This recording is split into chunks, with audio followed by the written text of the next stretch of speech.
As Matthews is finished, then we'll tell you to share your screen. Because we'll do the draw first. Do you want some coffee? Oh, thank you to whoever started recording it. Oh, yeah. 22. I'm next. I can count all of them. Give it one more minute. 24, 26. Stuck watching this.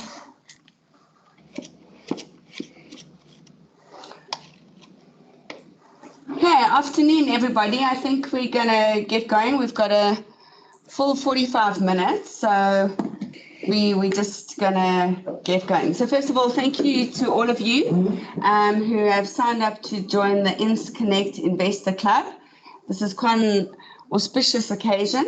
It's taken a bit of a while in the making as we've started this process, and I'm really excited to see that we now have 64 members who've already joined the Investor Club. Please don't be afraid at this point about what you don't know. The purpose of this investment club initiative is that as we go down this road, you're going to learn together, and hopefully we'll have lots of learning and lots of wealth creation. So the starting point is, please remember that this is a platform. So email is please don't rely on getting emails around this. Please, if you go onto the Investor Club platform that you're all registered on, you can actually create a shortcut on your desktop and you can push notifications. And it's a bit like Facebook. You need to be in the platform for the conversations to happen. So just remember that it's not going to happen via an email or any other means. I'd like to introduce you. As I said, we've been on this journey for quite some time, and I suppose we're a bit like where you guys might be finding yourself now, a bit in the dark. But we've been really fortunate to have Gill Raine. For those of you who haven't met Gill, she's here in excellence with us. Gill is an experienced lady who comes with, I'm astounded every time she meets with us with the knowledge that she brings, and she's almost been our financial consultant through this process and helping us to make sense of money and various words that we hear every day in our business that we actually don't understand. And so today's webinar is the first of many to come, and it's about learning as we go. In order for us to be in these investment clubs, what we've done is you'll see as we start creating the clubs and as you start joining, that the process is around everybody being in a club. Now, the investor marketing team have been privy to have Gill on board, and we've workshopped and gone through a whole process over a couple of months. And so what we've thought is that in each of the clubs, and at the moment we've got 8 clubs, that we would have an investor marketing representative in each of those clubs just as an influencer, so that the clubs don't feel like they're completely alone. Please don't think that these influencers are here to be the treasurer or to be the leader. That's not what it is. It's just going to help us on the journey with some of the knowledge that we've already acquired. We've also got Matthews in the room with us today. And for those of you who've ever been to a corporate finance bash, Matthews puts together the random draw. If you don't believe it's random, take a walk to Matthews' office and he'll show you how random it is. But he's built a program. And what we're now going to do is just get everybody into clubs. So for the time being, we've numbered them club A to H. And within each of those clubs, we've listed one investor marketing influencer. And we're going to start, and Matthews is going to hit the random draw. And as it comes up, you will be put into a club. And then remember that club, because it will be that club that you'll need to start joining within the platform so that you can start the process. So we just want to get that out of the way before we hand over to Gill. So I'm starting with Club A, and our influencer here is Lauren. Matthews, hit it. Okay. So, welcome, Club A. We're going to move on. Do we win a trip overseas as well? No, there's no trip overseas. You win the opportunity to make money and a prize at the end. And as I said, if you don't think this is random, go and sit with Matthews and I'll show you how very random this actually is. Also, can I just give a shout out that we start putting some images in to your profiles, because maybe you'll get, we'll get to know everybody a little bit better. So please. And Timmy will always help with the styling of those images. Absolutely. If you want a stylist, you can outsource that to Timmy. And the He offers background. consulting fees. Listen, I must tell you, based on Masiwa's picture, I think we should maybe get some consulting from Masiwa. Yeah, there we go. Okay, so for Club B, Graham is our influencer. And here you have the team members. So welcome, Oh, this is the members A of Club B. The A team. Yeah, no pressure. Got the chairman. No pressure. Okay, Club C, Marion is our influencer. Can you scroll down just a little bit, Matthews, because I can't see the other names? So welcome to Club C at this stage. Can't wait to see the creative names you all come up with. Club D, Jean is our influencer. Welcome, Club D. Club E, it's me, yours truly. Welcome, fellow members. Oh, it's rigged. It's rigged. As I said to you, take a step to I like your Matthew's. profile, David. I see David's left the Millennial Falcon. He's got a new image. All right. Club Club F is Salabi. Welcome, Club F. Hey! Woo! Oh, there's a few bullets there. That may be the club that wins on net age. That's been quite rude, Yeah. actually. Club G is Roxanne. There we go. And Roxanne, your club wins on the most marriages. And the least amount of pictures. Absolutely. You guys are going to have to start working at that. And lastly, Club H is, your influencer is Chris. Welcome, Club H. I'd be worried with a clown like that. No, that clown face is a bit nerve-wracking. Jeez, but have you noticed he's the only guy there? Whoa. Whoa. Christopher. Does your fiance know this? So that's now you're all in clubs. The idea is to start you'll now see when you go onto the platform, you'll have Club A, the top page of the community page will have the various clubs. The idea is to start connecting with each other, and then following, you'll see where there's documents to be downloaded to start having your first meetings and working through those, and your influencers will help you along that route, and also to choose the various roles. I'm now going to hand over to Gill, who's going to take us through our first webinar. And today is really about understanding how to make the first investment decisions. And so over to you, Gill. Matthews, you can stop sharing. Okay. So will I go and share automatically or not? Yes, so if you just go into yours at the top and hit the share screen like you did earlier. Oh.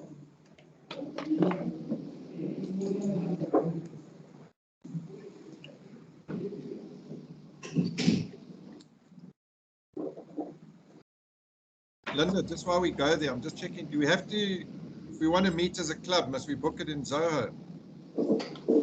Why would you want to do that, Stephen? I'm just checking if we must follow our system. This is, you can go and have a beer up the road for your meetings. Okay, Graham, I'll see you for lunch shortly after this. Eh? Are you paying, Stephen? Please invite all your club members. Our club's paying. Stephen, it doesn't count as a face-to-face with the client, eh? Oh dear. Okay. Just a silly question. Can you join, if you want to join another club, could you like the investment profile? Are we allowed to do that? No, you're in a club now. Okay, No, thank you. you are in your assigned club, Graham. Graham, that's not a good start, eh? I just wanted to know. Okay, so not only do I want to give you some insights, but I also want to get the message across that actually investing is lots of fun. So I want to start by talking about investment stories, people, and information sources.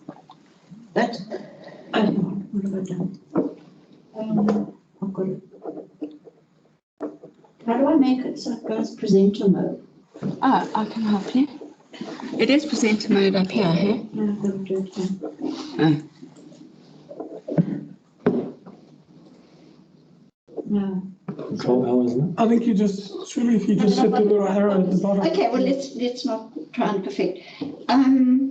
So life is never going to be the same because we are embarking on what I've called up to date, this 200 Rand remote experience. Do simulations, you actually count the 200 Rand notes. And you know, it's going to mean that every time you open the newspaper, you won't automatically go to the front or the back page to see what happened in cricket and all the rest of it. You'll actually go to the share price page.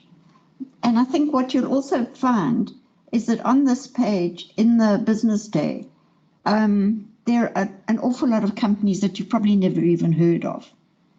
And that's where I think you need to see that there's fun to be had. I think the other thing to realize is that there has been, no, but it's not coming up. What do you need? I've got some things that are, oh, here. No. No, I've got to go here. Sorry. It's okay. I think isn't it depressing that Okay, I'm in business. Okay. There we go. Sorry, technology prevails. So in the last, you know, with 2020 having an economic growth rate of -7%, you know, the share market performed in funny ways. But it also means there's some very interesting opportunities now. If you look at the year to date, look at chemicals. The year to date, it's up 98%. Which means if you started with your 500 Rand, it would now be worth nearly 1,000. You know, so there's some great opportunities. We just need to find them. If you look at industrial metals and mining, -3%. You don't want to be there. But there's some very interesting counters within industrial metals and mining. Okay, so it was bad in the year to date. But look over the past 5 years, it's up 358%. And that is something, you know, are you going to invest for a week? Is your time horizon a year? Or are you looking at 5 years? It affects the way you choose your companies. Look at pharmaceutical and biotech, up 111% year to date. So you've more than doubled your money. That has to be worthwhile. But look at technology. Not so good.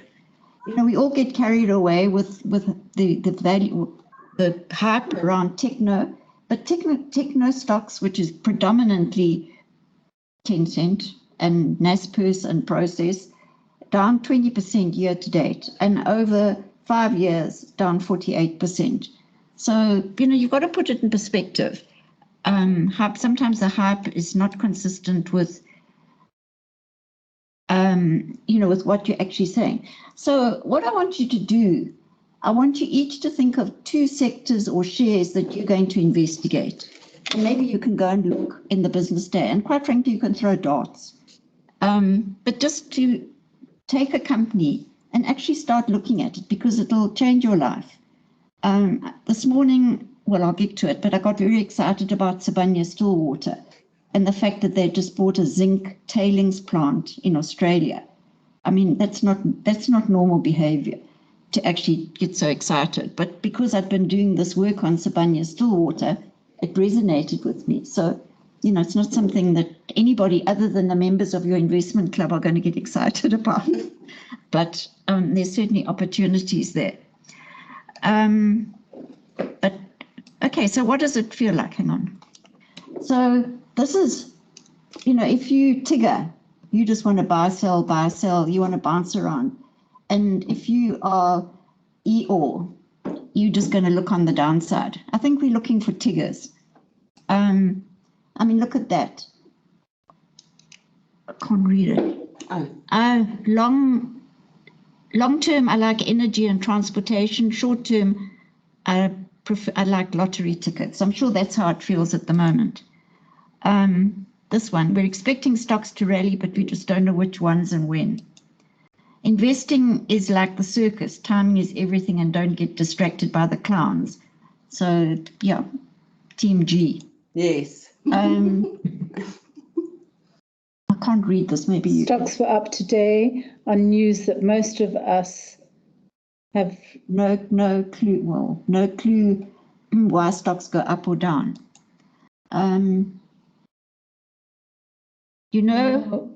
What we need is to turn around this company is a well-crafted rumor. And so it carries on. So you're not alone when it comes to feeling a bit overwhelmed by all of this. So I've put some information in these slides, which I'm not going to go through, but it's just there for reference, because I assume you'll all get the presentation. But I want to start on the agenda, and I want to talk about people and starting with not so famous investors. I notice he's not a member of the club. He is. It's in our group. Oh, all right. Sorry. Yeah. It's a geriatric club. You're looking for a bomb, buddy. Oh, okay. David, you better start working from home soon. So if you just look at great investors, we've all heard of Soros. We've all heard of Warren Buffett. We've all heard, that's Ray, Dalio. He apparently is one of Albin's favorites. He runs the largest hedge fund in the world. So I'm not saying you're about to become, rich and famous, but you might become rich. That's Kenneth Griffin. He runs Citadel in Chicago and has made a lot of money. But at the moment, I think that's probably more how you feel. But I don't want you to start following blindly what others are doing. I actually want you to have fun and enjoy the process. So if we just look at people, take Tesla. Tesla is the newest member of the Trillion Club. It's got a market cap of $1 trillion. But its debt is still rated junk. So there's a big divide between equity and debt. It's got the largest cap of any company in the world, but for a bond investor, it's junk. Tells you something. Look at how its market cap has gone up. You want to be on that ride. And it says here, Tesla is worth more than virtually every other major car maker in the world combined. Great company. And of course, Musk is now the richest person in the world after Jeff Bezos. But I've spoken about debt versus equity. It's junk debt, but the biggest market cap company in the world. Now, I don't know if any of you ever watched The Big Short about mortgage-backed securities and the demise. So it was about a chap called Michael Burry, who went short of mortgage-backed securities at the time of the global financial crisis. And he made over 489 million out of being short. But believe it or not, he actually went short Tesla. He's no longer short Tesla, I wonder why. But he has previously called Tesla's valuation more than 800 billion, or trillion now, ridiculous, and told Elon Musk over Twitter that he should raise more capital and sell stock to take advantage of such high prices. But he's not saying he's going to buy. He's actually been shorting. So there's some very clever people, but you actually wonder if Burry was just looking at the debt, he would be probably right.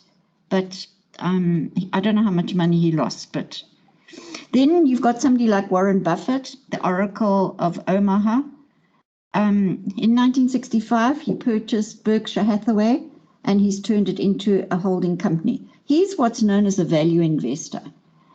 And if you look at what his annual return since 1965 has been 20% per annum, through thick and thin. Look at what he's been buying recently. 5G mobile carrier, so that was T-Mobile, Blue Chip Healthcare, AbbVie and Merck, Verizon Communication, Chevron. Remember, oil price down below $10 last year. Now it's $98. He bought Chevron last year when the oil price was down significantly. And he's also in groceries. So he's seeing that there's value there. All right, so those are people. Do you want to be Warren Buffett or do you want to be Michael Burry? I think we all like to be each of the persona when you get it right, but unfortunately investing's not like that. So now I want to tell you about stories. So what's wrong with that story? Brushing your teeth and eating lasagna. Yeah, so you're never going to go and buy Colgate lasagna. Clearly. So, but what the point I'm trying to make is you actually need to go and taste the lasagna, because at the moment you're influenced by the packaging. But I don't know if you're ever going to get away from peppermint in your mouth when you eat Colgate lasagna. Young children might like a different taste of toothpaste. Oh, but it does make a point. I mean, I've asked the team previously why millennials drink craft beer and oldies drink Heineken. Any views why? Salabi can answer because he answered it before. Is he a millennial or is he an oldie? We've asked him as a millennial. Let's see how much year you got left. I'm still 21, so I'm definitely within the millennial bracket. Fifth or sixth time. Yeah, 100%. I think millennials drink craft beer because it's select, it's unique. It's not necessarily produced. You're making them sound far too intelligent. No, just do it because I like the taste. No, the reason is that when the oldies kind of got their taste buds going for beer in their youth, there was no craft beer. So you build up your brand, over time. So as you point out, children who don't, if they've never tasted Colgate toothpaste, they're not going to associate lasagna with peppermint. Anyway, so I think get the point. I mean, the other thing is one shouldn't over-engineer analyzing shares, because remember, you're buying a piece of a company. There's the dog and the frisbee. So when you throw a frisbee, do you calculate the velocity, the direction, the drag, the gravity, and create a physics diagram, or do you just somewhere hoy it? So you need to decide when you start investing in your club, do you want to do what I call the slow thinking, where you actually go and analyze how to throw a frisbee? Because I think by the time you analyzed how to throw a frisbee, you'll be so frozen you wouldn't go straight into the ground. Or do you just wing it? You've got to decide. Okay, so how to invest in shares. Buying a share is buying a piece of a company. A lot of people don't realize that's what you're doing. You're not buying a security. You're buying a piece of a company. So what do you do when you're buying a house? You call an estate agent. You go and you do online review, look at photographs. You do a site visit, you ask for an electrical certificate, an engineer's review. If you buy a car, you read the brochures, you look at the pictures, review the fuel consumption, energy capacity, you visit the dealership, you test drive. Okay, you can't test drive a share, but you can do lots of other things. With buying a share, do you call a friend to have a few beers? Well, clearly, That's where Stephen's going to start. Do you look at Twitter? Do you look at TikTok? Do you read Insconnect articles? Do you look at Finance Ghost, JC Guru? Do you read stockbroker reports? Do you get them from Morgan Stanley, Citibank? Do you read annual financial statements and integrated reports? That's your business.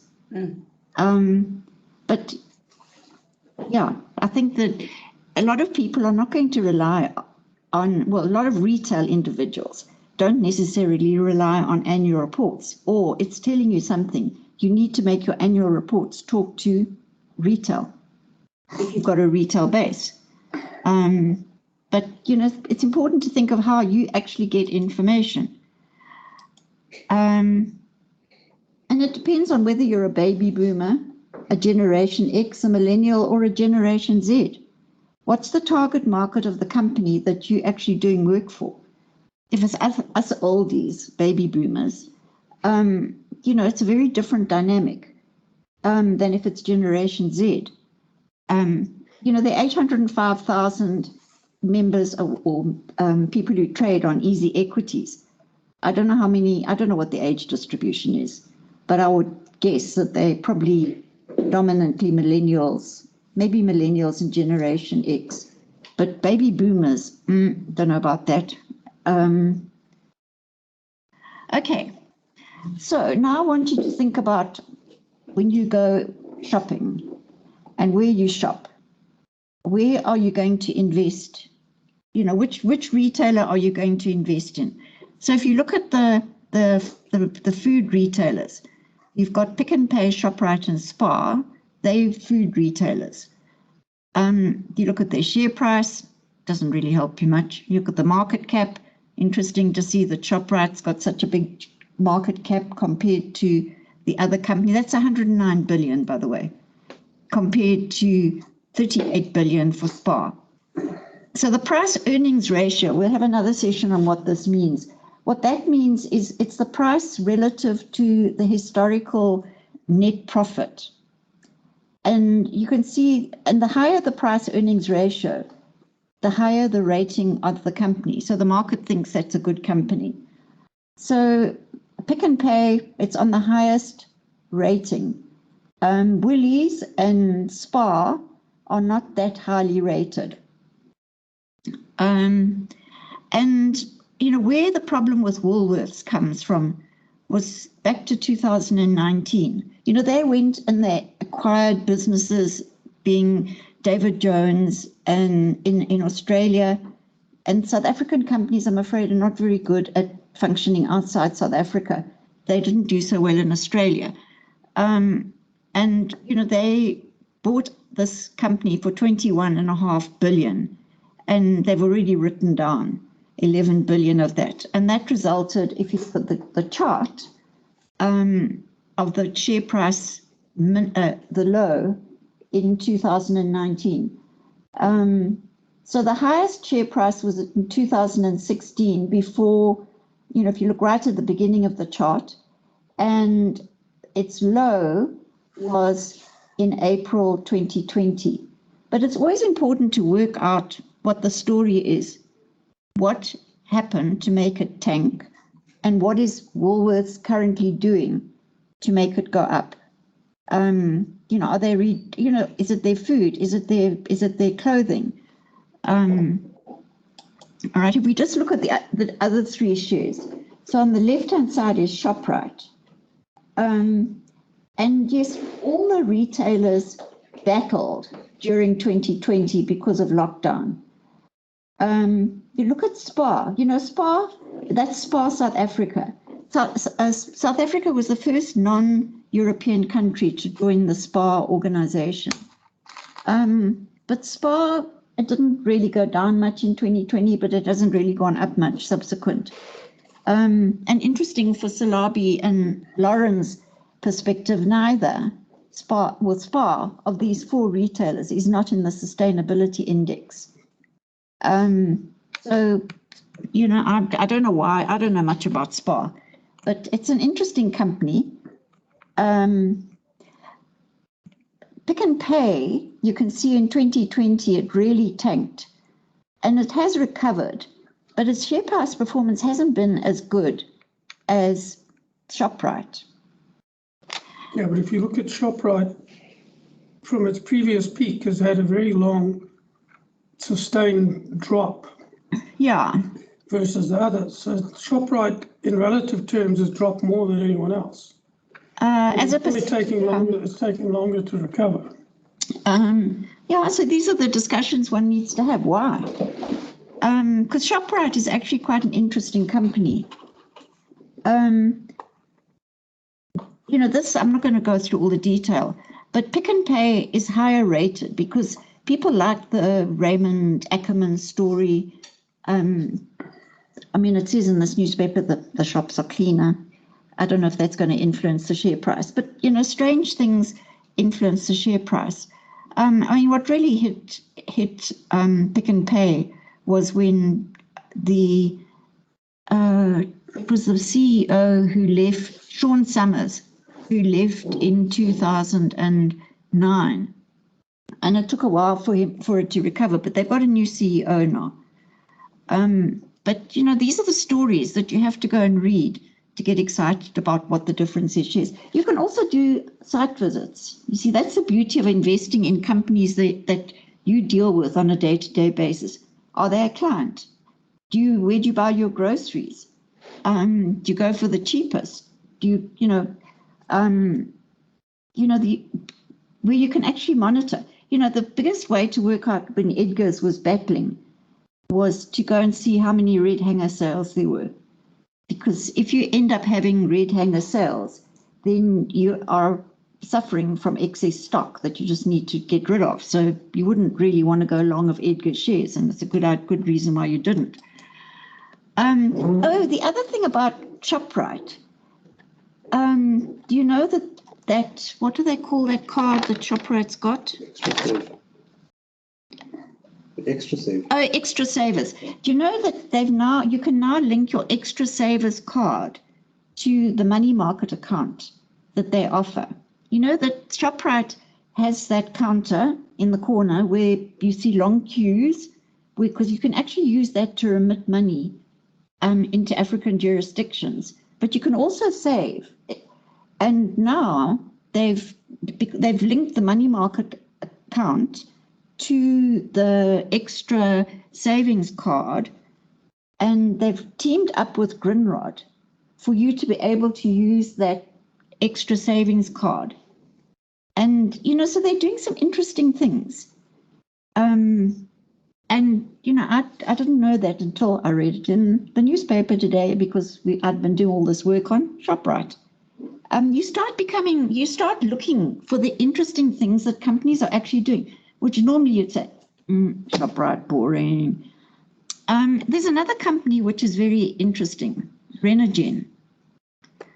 They are involved with methane and renewable energy, renewable resources coming out of some gas fields in Welcome, Virginia, and Tunison.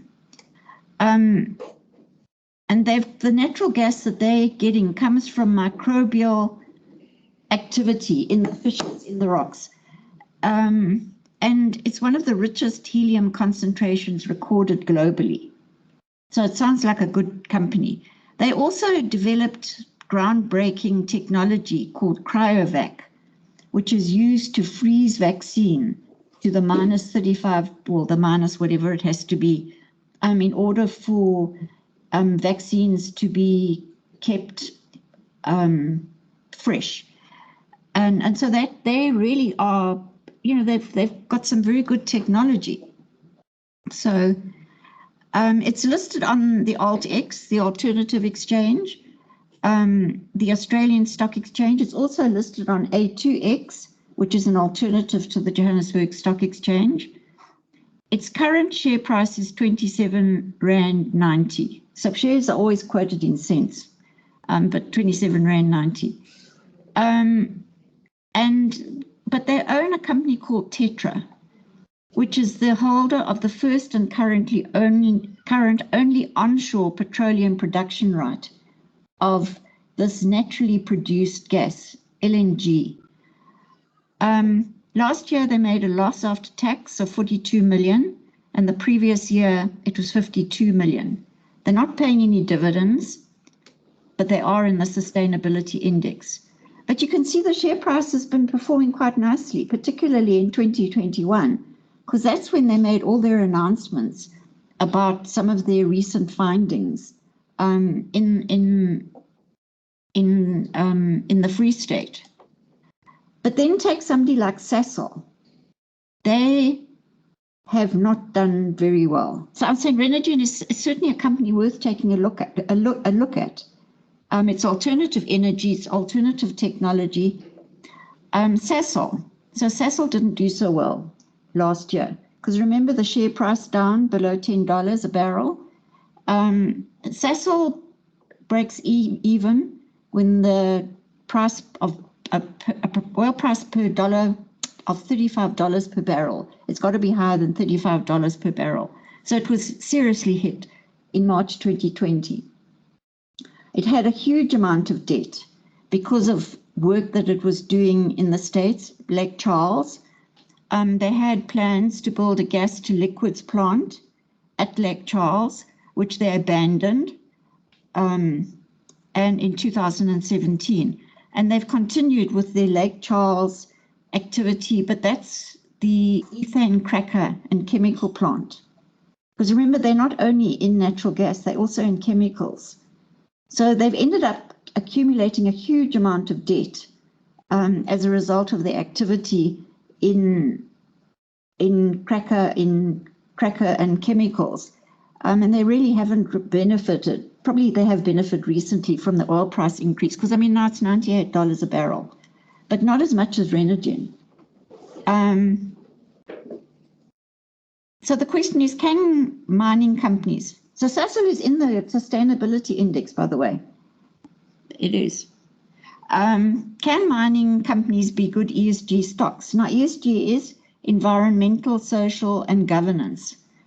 And the fact of the matter is that you've got to, ESG good rating doesn't mean that they are not toxic, because they might have very good governance. And you'll find that a lot of mining companies have got very good governance and are also big employers of labor.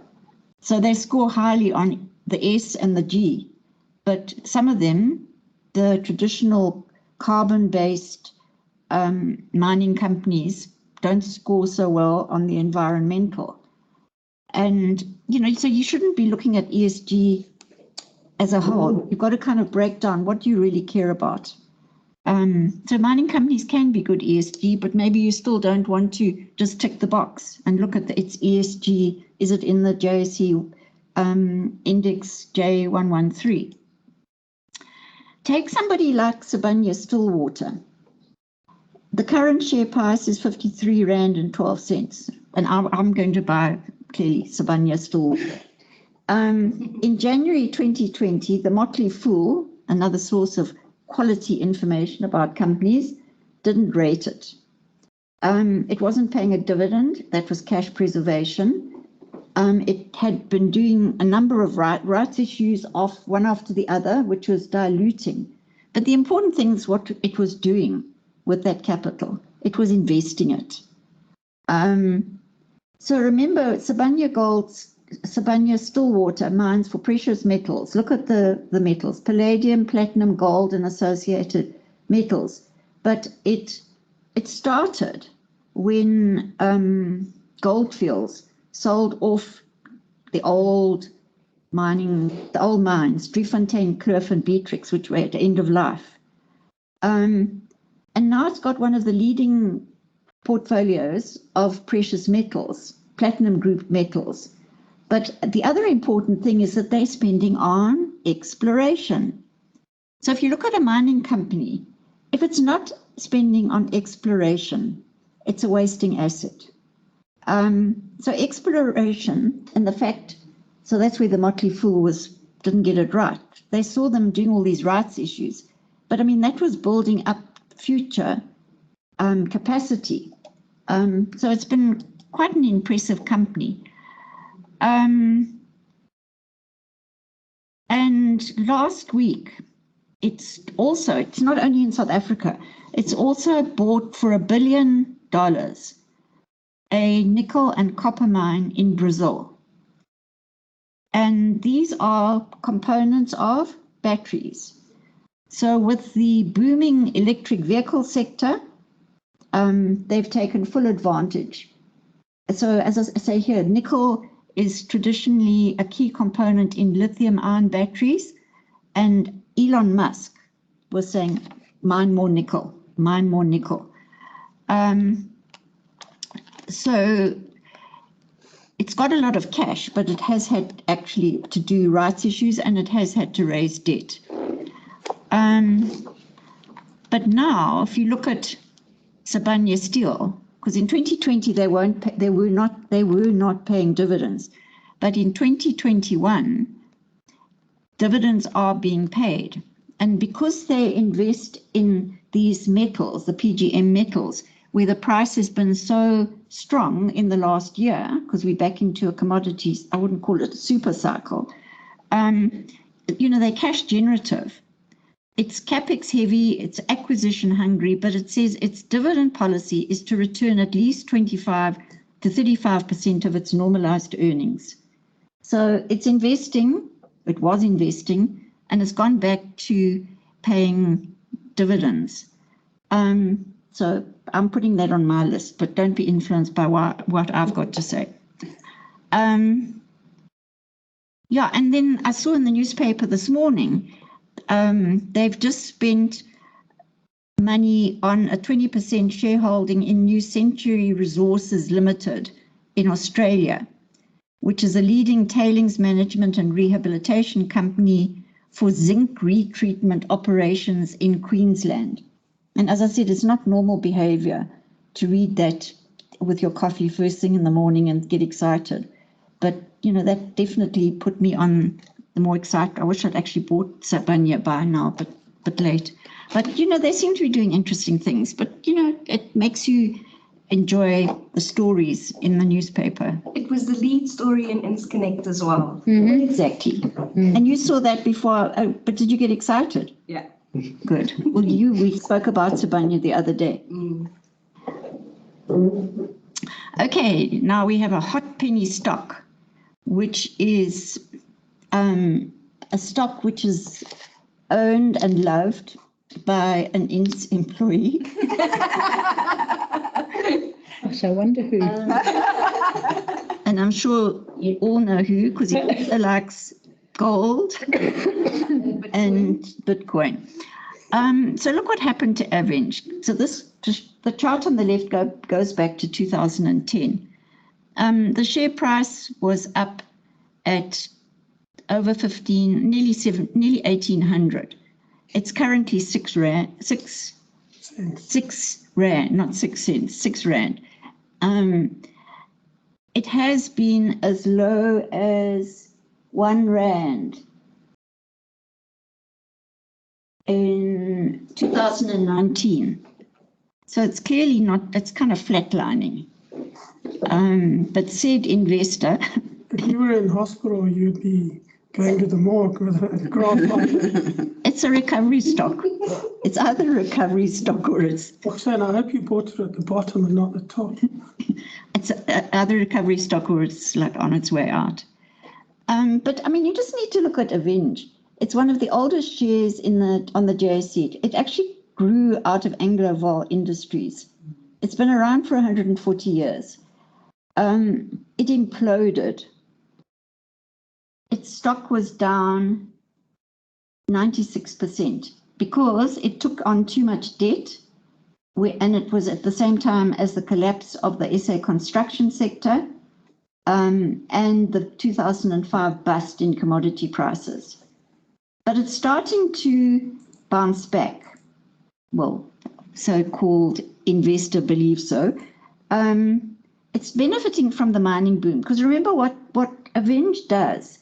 They've got their construction operations, and that's largely dominated by McConnell Dowell in Australia, Singapore, and New Zealand, where they're benefiting from significant infrastructure spend. I mean, you still have LTA Grinica in South Africa, but we're still waiting for our construction industry rebound. But you see, you've got to look at where the earnings of a company are coming from. So there's the construction part of Aveng, and there's also Moolmans, which is mining engineers. And Moolmans has turned around because of the good project because of the resurgence in commodity prices and because of the good project pipeline in South Africa, but also in West Africa. So West Africa gives it diversification. It was very active in Uganda, but had some problems in northern Uganda. But they seem to have withdrawn from Uganda. So in 2020, they made a loss of 950 million. In 2021, they made a profit, headline earnings of 751 million, the first time they made a profit since 2014. And the earnings per share was 2.7 cents as opposed to a 4.6 loss last year. Group revenue up 23%. And yet you saw the share price, it's still flatlining. Okay, it's come back from 1 rand to 6 rand. So maybe, I mean, that's a big jump. If you got in at 1 rand, you're happy. If you watched it go down to 1 rand and saw it bounce back, you're probably feeling a bit sore. But anyway, so Aveng, I can assure you there's going to be a proponent of Aveng in one of the clubs.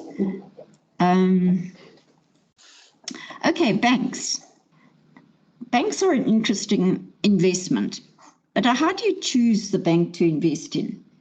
Do you base it on your call center experience? Probably not. Or maybe if they've got good service. Do you base it on their loyalty program, eBucks versus what was the standard one? Blue Beans. Do you base it on the charges that the charges that you make? I mean, why has Capitec been so successful? Because you can get a no-frills bank account. Do you look at whether they're socially responsible investors? I know Standard Bank, well, a lot of the banks have taken a lot of flack for their turning down requests for withdrawing from mining in carbon destructive industries or big carbon generators, sorry. Do you buy for their dividends? So we always used to laugh at FirstRand that the founding fathers of FirstRand all went and bought wine farms. And we always said that the reason why FirstRand paid a flat dividend, a stable dividend, was because the founding fathers needed the dividends to fund the wine farms. Or do you buy shares for upside? Bank shares. Well, if you just look at the 5 banks, I've left out Investec. Absa, Capitec, FirstRand, Nedbank, Standard. The one with the biggest market cap is FirstRand. But remember, I said earlier that the PE ratio tells you how highly rated a bank or the company is. And you can see, the highest rated company is Capitec. It was listed at 2 rand. Exactly. Followed by FirstRand, Nedbank and Absa not looking so good.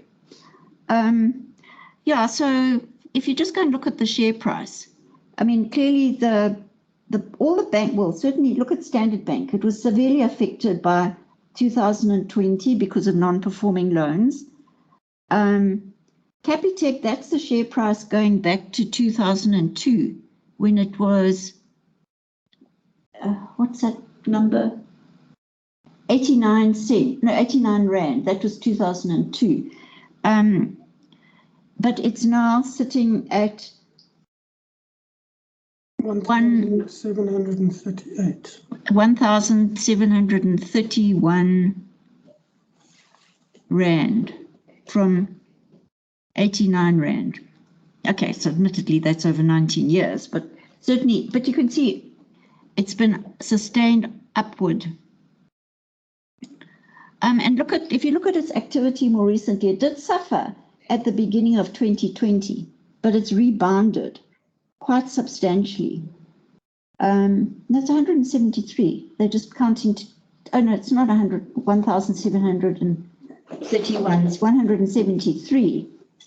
But anyway, it's bounced back substantially since the beginning of 2020. So there's also, you've got to look at, what matters, near-term performance, or do you go back and look at performance over the period since 2002? I don't know, the world has changed so much. I think I'd probably go for the 2021. Oh, there's a message that came up saying how important is PE ratio? Yeah, it's just another of the indicators that tells you, how highly rated a company is.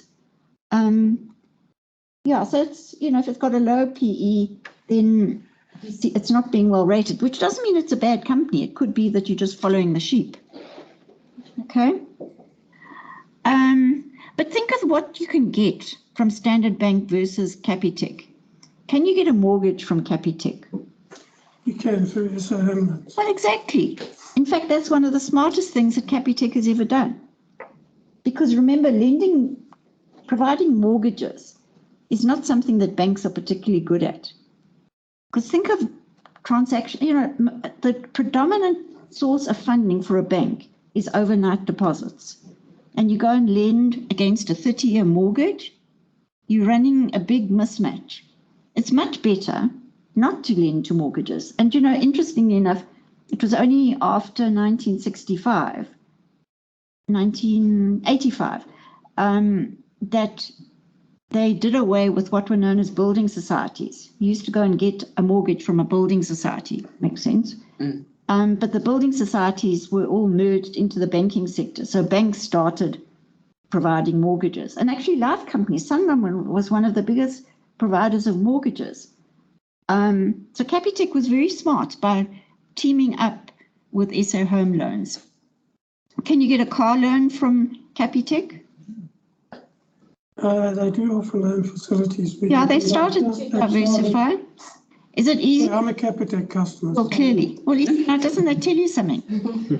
If you use their services, you're going to buy the shares, maybe.